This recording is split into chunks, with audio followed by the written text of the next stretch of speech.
Assalamualaikum warahmatullahi wabarakatuh. Kami dari kelompok 2 ingin mempresentasikan hasil uji kami.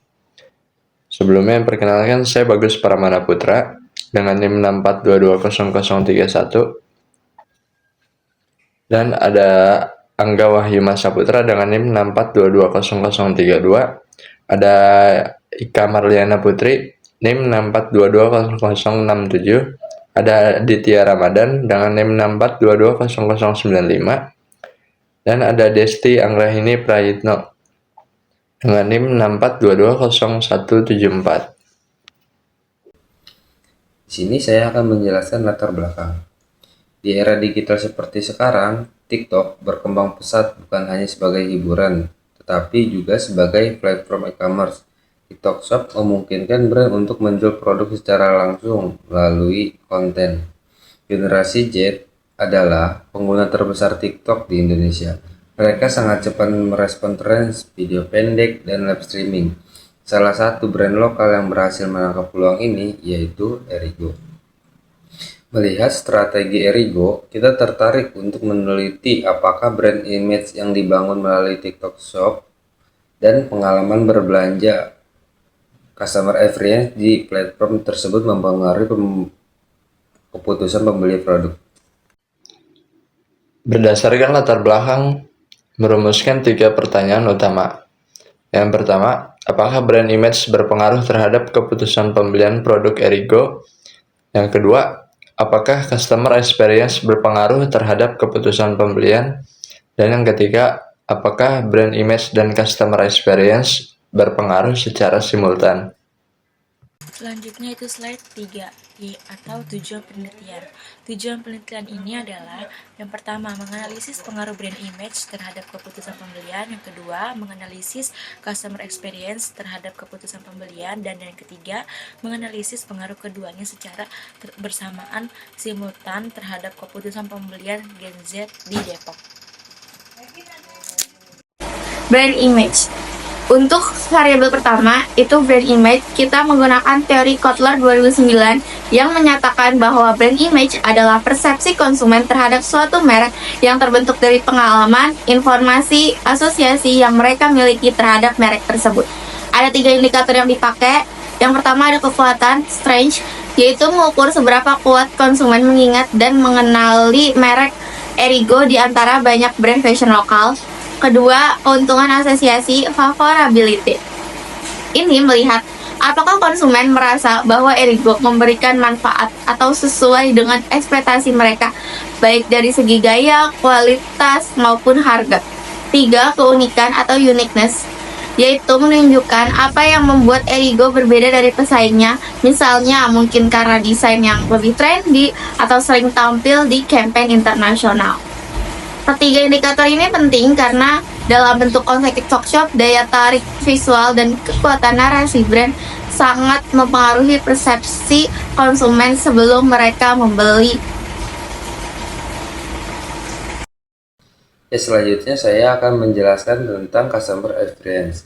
Untuk variabel customer experience mengacu pada teori dari Gentle et al. 2007 dan Lemke 2006 yang membagi customer experience ke dalam 5 dimensi utama.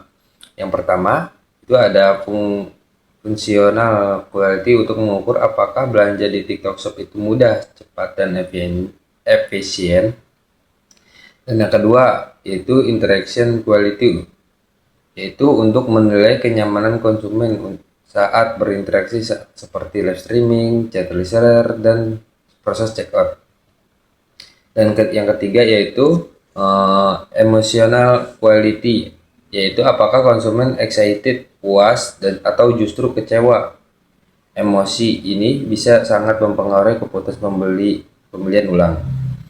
Dan yang keempat itu ada relation quality, yaitu sejauh mana konsumen merasa loyal pada brand ini bisa terlihat di interaksi berulang dengan akun Erigo. Dan yang kelima yaitu ada social value, yaitu bagaimana produk Erigo mempengaruhi status sosial. Misalnya apakah konsumen merasa lebih up to date saat memakai produk tersebut.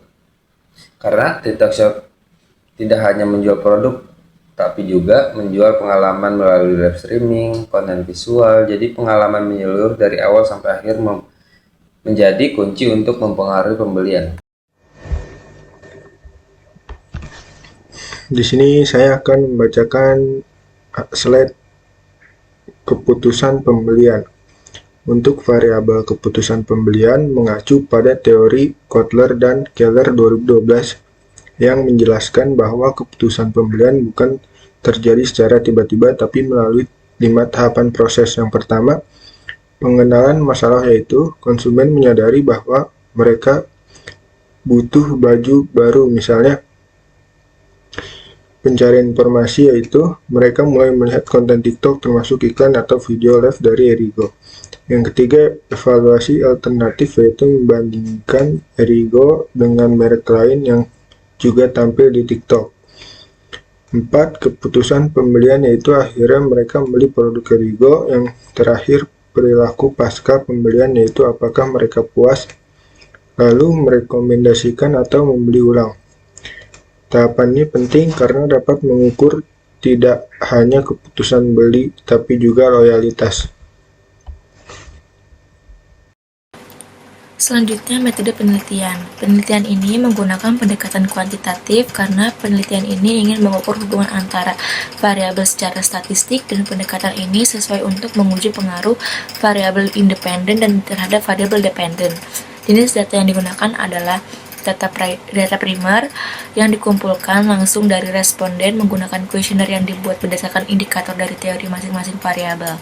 Kuesioner ini berisi pernyataan tertutup dengan skala Likert 1-5 dari sangat tidak setuju hingga sangat setuju. Populasi penelitian ini adalah seluruh konsumen generasi Z di kota Depok yang pernah membeli produk Erigo di e-commerce. Untuk menentukan jumlah sampel menggunakan metode rumus Lovin dengan margin of error 5%. Karena penelitian ini fokus pada Gen Z di Depok yang pernah membeli produk Erigo secara online, maka batasan populasi berdasarkan target konsumen yang relevan dari perhitungan menggunakan Slovin memperoleh jumlah sampel sebanyak 146 responden yang juga merupakan jumlah yang dikumpulkan melalui penyebaran kuesioner.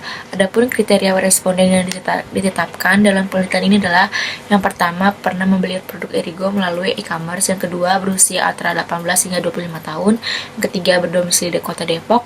Setelah data terkumpul, melakukan beberapa analisis, yaitu uji validitas, asumsi klasik, regresi linear berganda, uji T parsial, uji F simultan, uji koefisien determinasi.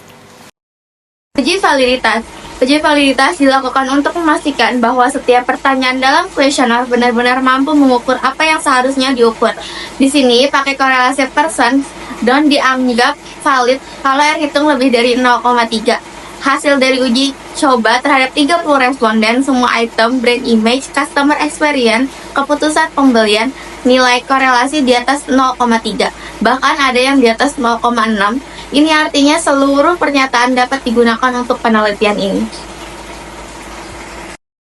Dan di sini ada uji reliabilitas. Uji reliabilitas untuk mengetahui apakah kuesioner yang disebarkan dapat memberikan hasil yang konsisten kalau dipakai lagi. Kita menggunakan Cronbach alpha, di mana lebih besar 0,7 menunjukkan instrumen dianggap reliable. Hasil pengujian menunjukkan bahwa seluruh variabel memiliki nilai alfa di atas 0,8 yang berarti instrumen reliable.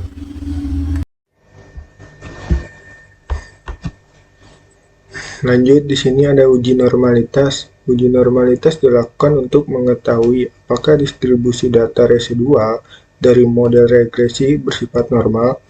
Kita menggunakan Kolmogorov-Smirnov dengan ketentuan jika signifikan lebih dari 0,005 maka data dianggap normal. Hasil uji ini nilai signifikannya 0,200 lebih besar dari 0,05, artinya data residual berdistribusi normal. Selanjutnya, uji heterokodasitas. Uji ini bertujuan untuk melihat apakah ada perbedaan varians residual yang tidak konstan pada semua nilai prediktor. Jika ada, maka terjadi heterokodasitas yang melanggar asumsi klasik regresi. Kita menggunakan scatter plot dengan ketentuan jika titik-titik menyebar acak tidak membentuk pada tertentu, tidak membentuk pola tertentu, tidak terjadi heterogenesitas.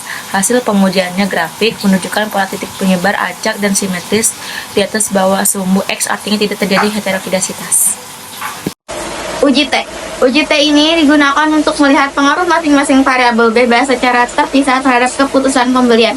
Pada uji T untuk variabel brand image X1 diperoleh nilai T hitung sebesar 6,038, sedangkan T tabel sebesar 1,976 dan nilai signifikansi 0,000.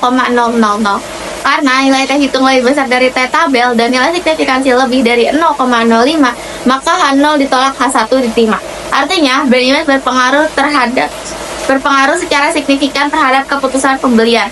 Untuk variabel customer experience diperoleh T hitung sebesar 12,166 lebih besar dari T tabel, yaitu 1,976 dan nilai signifikansi 0,0000. Karena T hitung lebih besar dari T tabel dan signifikansi lebih dari 0,05, maka H0 diterima, H1 ditolak. Sehingga dapat disimpulkan, customer experience berpengaruh secara signifikan terhadap keputusan pembelian. Di sini juga kita ada uji koefisien determinasi. Koefisien determinasi yaitu untuk tahu seberapa besar pengaruh gabungan brand image dan customer experience terhadap keputusan pembelian.